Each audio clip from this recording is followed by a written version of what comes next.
उसके पास एक घर है, उसके पास एक घर था, उसके पास एक घर होगा, वह जा चुका है, वह जा चुका था, वह जा चुका होगा, मुझे बाहर जाना पड़ रहा है, मुझे बाहर जाना पड़ रहा था। तो गाइस देखिए, इन सारे सेंटेंसेस में कभी हम प्रेजेंट की बात, कभी हम पास्ट की बात, कभी हम फ्यूचर की बात कर रहे हैं ना। इन सब सेंटेंसेस को इंग्लिश में ट्रांसलेट करने के लिए हम किस वर्ड का यूज़ करते हैं वो भी देखते हैं। जैसे हम लोगों ने कहा ना, मेरे पास एक घर है, तो पास है का बात कर रहे हैं ना, मेरे पास एक घर है, यानी कि मेरे पास प्रेजेंट की बात कर रहे हैं, तो उसमें हम किस वर्ड का यूज़ करेंगे? Has, have, got. जैसे हम बोलते हैं ना, मेरे पास एक घर है, हम बोलते हैं I have a house, I have a house, यानी कि मेरे पास घर है।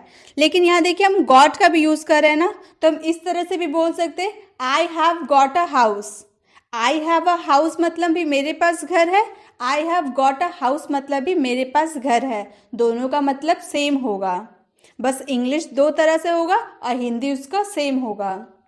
नेक्स्ट, जब हम पास्ट की बात करते हैं, जैसे पास्ट था, मेरे पास घर था, यानी कि पास्ट की बात कर रहे हैं, तो उसमें क्या यूज़ करेंगे? Had got. हम नॉर्मली यूज़ करते हैं आई हैड अ हाउस, लेकिन जब गॉट का यूज़ करेंगे तो हम बोलेंगे I had got a house. ठीक है, दोनों का मतलब सेम होगा। आई हैड अ हाउस भी बोल सकते हैं, I had got a house भी बोल सकते हैं, दोनों का मतलब मेरे पास घर था। नेक्स्ट है पास होगा, ये फ्यूचर की बात कर रहे हैं, मेरे पास घर होगा यानी कि फ्यूचर में होगा, उसके लिए किस वर्ड का यूज करेंगे? Will have got. I will have got a house मतलब मेरे पास घर होगा। हम नॉर्मली तो ऐसे बोलते हैं आई विल हैव अ हाउस मतलब मेरे पास घर होगा, लेकिन जब उसमें गॉट का यूज करेंगे तो हम बोलेंगे I will have got a house, उसका मतलब भी मेरे पास घर होगा, दोनों का मतलब सेम होगा। नेक्स्ट है चुका है, वह जा चुका है। हम बोलते हैं ना वह जा चुका है, तो हम क्या बोलते हैं? He has gone. He has gone, he क्यों? ही सिंगुलर है ना, इसीलिए सिंगुलर के साथ हैज़ लगता है। वो प्रेजेंट की बात करें, ही हैज़ गॉन मतलब वह जा चुका है, प्रेजेंट की बात करें। जब इसी का हम पास्ट की बात करते हैं, वह जा चुका था मतलब चुका था, वह जा चुका था, पास्ट में जा चुका था, तो उसके लिए क्या बोलेंगे? He had gone. He had gone, इसमें वर्ब का थर्ड फॉर्म यूज करेंगे। नेक्स्ट है चुका होगा, फ्यूचर की, वह जा चुका होगा। फ्यूचर की बात करेंगे तो हम यूज करेंगे ही will have gone. He will have gone. Clear? जब हम फ्यूचर की बात करेंगे तो विल हैव का यूज करेंगे। नेक्स्ट है पढ़ रहा है, मुझे वहां जाना पड़ रहा है, उसमें इज एम आर का यूज करेंगे प्लस हैविंग टू का यूज करेंगे। इज एम आर का यूज करेंगे, उसके साथ हैविंग टू का यूज करेंगे। आज जब वही चीज अगर हम पास्ट की बात करेंगे, पढ़ रहा था, मजबूरी में मुझे वहां जाना पड़ रहा था, मजबूरी की बात कर रहे। जब आपको मजबूरी में कोई काम करना पड़ता है, जैसे मुझे वहां जाना पड़ रहा था, मुझे उसकी मदद करनी पड़ रही थी, तो मजबूरी की बात करेंगे पास्ट में, तब हम was were plus having to का यूज करेंगे। चलिए इसे और अच्छे से समझने के लिए इसके कुछ एग्जाम्पल्स को भी हम देखते हैं। सबसे पहले है हैज हैव गॉट, मीन्स पास है। हम लोगों ने देखा ना, पास है के लिए हम लोग क्या यूज किए? Has have got. जैसे एग्जाम्पल है मेरे पास एक किताब है, यानी कि मेरे पास अभी प्रेजेंट में वो किताब है, तो उसके लिए क्या यूज करेंगे? I have a book. I have a book. जब हमें गॉट लगाना होगा, मेरे पास एक किताब है, तो गॉट लगाते हुए हम कैसे बनाएंगे? I have got a book. I have got a book. हम गॉट लगाए या ना लगाए, दोनों का मतलब सेम होगा। मेरे पास किताब है, मेरे पास किताब है, दोनों का मतलब एक ही होगा। इंग्लिश हम कुछ भी बना सकते हैं, आई हैव अ बुक भी बोल सकते हैं, I have got a book भी बोल सकते हैं। नेक्स्ट, उसके पास एक मोबाइल है। उसके उसके यानी कि ये सिंगुलर हो गया, ही सिंगुलर हो गया ना, ही सी इट, ये एक सिंगुलर होता है जिसमें एस और ई एस लगाते हैं। तो यहाँ पर जब सिंगुलर होगा तो हम लोग यहाँ हैज़ लगाएंगे, तो बोलेंगे he has a mobile. He has a mobile, उसके पास एक मोबाइल है। और जब इसमें गॉट का यूज़ करेंगे तो हम किस तरह बोलेंगे? He has got a mobile. He has got a mobile, दोनों का मतलब सेम होगा, उसके पास एक मोबाइल है। हम लोग के पास एक लैपटॉप है, वी हैव अ लैपटॉप। ये देखिए सिंगुलर नहीं है, वी सिंगुलर नहीं है, इसीलिए इसमें हम हैज़ का यूज़ नहीं किए, हैव का यूज़ किए हैं। We have a laptop. और जब इसमें गॉट लगाएंगे तो हम बोलेंगे we have got a laptop. We have got a laptop. अब नेक्स्ट देखते हैं, प्रेजेंट की तो बात हो गई, अब पास्ट की बात करते हैं। पास्ट है हैड गॉट मीन्स पास था, मेरे पास था, वो पास्ट की बात कर रहे हैं, मेरे पास घर था, पास्ट की बात कर रहे थे ना, तो पास्ट की जब बात करेंगे तो हम हैड गॉट का यूज करेंगे। हैड का भी यूज कर सकते हैं प्लस हैड गॉट का भी यूज कर सकते हैं। जैसे एग्जाम्पल, मेरे पास एक किताब था, मतलब पास्ट में था, मेरे पास एक किताब था। I had a book, I had a book. अगर हम इसमें गॉट का यूज करेंगे तो किस तरह बोलेंगे? I had got a book, मेरे पास किताब था। दोनों का मतलब सेम है कि मेरे पास किताब था। हम आई हैड अ बुक भी बोल सकते हैं, I had got a book भी बोल सकते हैं, दोनों भी बोल सकते हैं हम। जैसे उसके पास एक मोबाइल था, तो he had a mobile, he had a mobile. और जब इसमें गॉट का यूज करेंगे तो किस तरह बोलेंगे? He had got a mobile, he had got a mobile, उसके पास एक मोबाइल था। हम लोग के पास लैपटॉप था, we had a laptop, we had a laptop.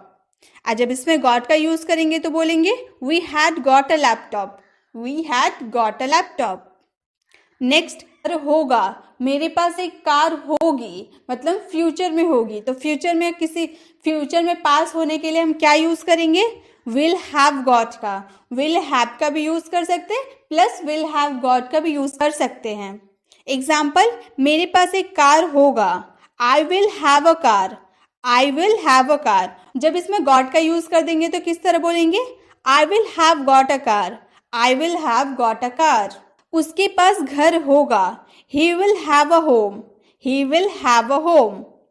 और जब इसमें गॉट का यूज करेंगे तो बोलेंगे he will have got a home, he will have got a home. Next, हम लोग के पास लैपटॉप होगा, we will have laptop, we will have laptop. और गॉट का यूज करने पर सेंटेंस हो जाएगा we will have got laptop, we will have got laptop. जब प्रेजेंट पास्ट और फ्यूचर में कुछ अपने पास होने की बात करते हैं ना, जब मेरे पास कार है, मेरे पास कार था, मेरे पास कार होगा, जब पास होने की बात करते हैं ना, प्रेजेंट में बात करें या पास्ट में बात करें या फ्यूचर में, तो उसे किस तरह से हम बनाएंगे वो आपने देख लिया। अब देखते हैं आगे क्या है। अब है हैज हैव, चुका है। हम लोग अपनी डेली लाइफ में बहुत यूज करते चुका है। जैसे मैं अपना काम कर चुकी हूँ, वह जा चुका है, वह आ चुका है, वह लिख चुका है, वह पढ़ चुका है, वह खा चुका है। चुका है वर्ड अपनी डेली लाइफ में हम बहुत यूज करते हैं, तो वो वर्ड को हम इंग्लिश में कैसे बनाएंगे वो हम देखते हैं। मैं अपना काम कर चुकी हूँ, I have done my work. इसके लिए हम सबसे पहले आई यानी कि सब्जेक्ट का यूज करेंगे, देन हैव का यूज करेंगे प्लस V3 का यूज करेंगे। ठीक है, इसमें वर्ब का थर्ड फॉर्म का यूज करेंगे। देखिए, डू का थर्ड फॉर्म डन होता है ना, तो हम लोगों ने यहाँ वर्ब का थर्ड फॉर्म यूज किया है। वह जा चुका है, मतलब वह जा चुका है। ही हैज गॉन, यहाँ भी हम लोग गो का थर्ड फॉर्म गॉन का यूज किए हैं, और ही सिंगुलर होता है इसीलिए इसमें हैज का यूज हुआ है। He has gone. वह आ चुकी है, she has arrived, she has arrived. Has, इसमें सी भी सिंगुलर है ना, इसलिए हैज का यूज किए, और अराइव का थर्ड फॉर्म अराइव्ड यूज किए हैं। She has arrived. मैं लिख चुका हूं, I have written, I have written. Class शुरू हो चुकी है, class has started, class has started. मेरी तुमसे बात हो चुकी है, I have talked to you, I have talked to you. देखिए, इसमें हम लोग किस तरह के सेंटेंसेस में हैज या हैव का यूज किए? जो चुका है, जैसे कि लिख चुका हूँ, पढ़ चुका हूँ, बहुत सारे सेंटेंसेस हम लोगों ने देखा ना, तो चुका है वाला जो वर्ड आएगा उसमें हम हैज या हैव का यूज करेंगे। अब हैज का यूज कब करेंगे? जब हम वो सिंगुलर होगा, बाकी सब में हैव का यूज करेंगे।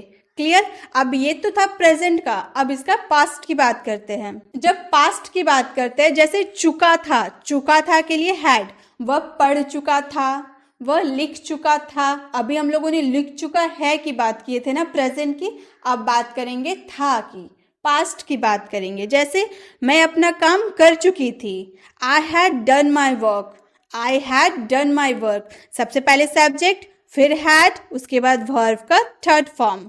क्लियर? उसमें हम लोगों ने क्या किया था?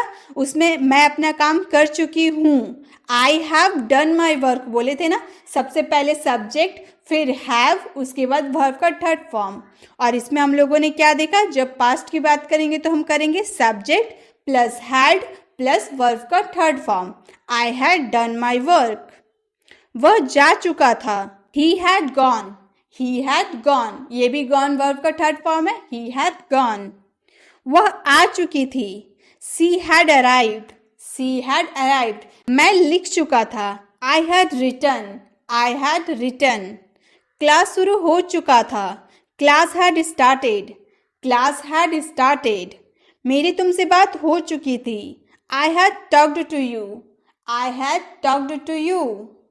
क्लियर, पास्ट की बात हो गई। अब है पढ़ रहा है। जैसे आपको कोई काम मजबूरी में करना पड़ रहा है ना, मुझे उसकी मदद करनी पड़ रही है, मुझे वहाँ जाना पड़ रहा है, मुझे अभ्यास करनी पड़ रही है। तो जब पढ़ रहा है वाला शब्द बोलेंगे ना, जो मजबूरी में आपको वो काम करना पड़ रहा है, तो उसमें हम is am are plus having to का यूज़ करेंगे। ठीक है, जब आपको कोई मजबूरी में जो काम करना पड़ता है ना, उसके लिए is am are plus having to का यूज़ करेंगे। जैसे एग्जाम्पल है, मुझे उसकी मदद करनी पड़ रही है, I am having to help him. I subject हो गया, आई के साथ हम लोग एम लगाते हैं हेल्पिंग वर्ब, उसके बाद हैविंग टू का यूज़ करेंगे, उसके बाद help him. I am having to help him, मुझे उसकी मदद करनी पड़ रही है। नेक्स्ट, मुझे वहाँ जाना पड़ रहा है, I am having to go there, I am having to go there. हमें अभ्यास करनी पड़ रही है, we are having to practise, we are having to practise. और जब यही काम हम पास्ट की बात करते हैं ना, पढ़ रहा था, मुझे उसकी मदद करनी पड़ रही थी, मुझे वहाँ जाना पड़ रहा था, हमें अभ्यास करनी पड़ रही थी। तो यही जब सेंटेंस को हम पास्ट की बात करते हैं ना, तो वहाँ पे हम was were plus having to का यूज़ करते हैं। प्रेजेंट में हम लोग इज एम आर का यूज़ करेंगे और पास्ट में हम लोग वाज वेयर का यूज़ करेंगे। क्लियर, जैसे कि मुझे उसकी मदद करनी पड़ रही थी, I was having to help him, I was having to help him. यहाँ हम लोगों ने एम का यूज़ किया आई के साथ, यहाँ वॉज का, क्योंकि ये पास्ट है। I was having to help him. मुझे वहाँ जाना पड़ रहा था, I was having to go there, I was having to go there.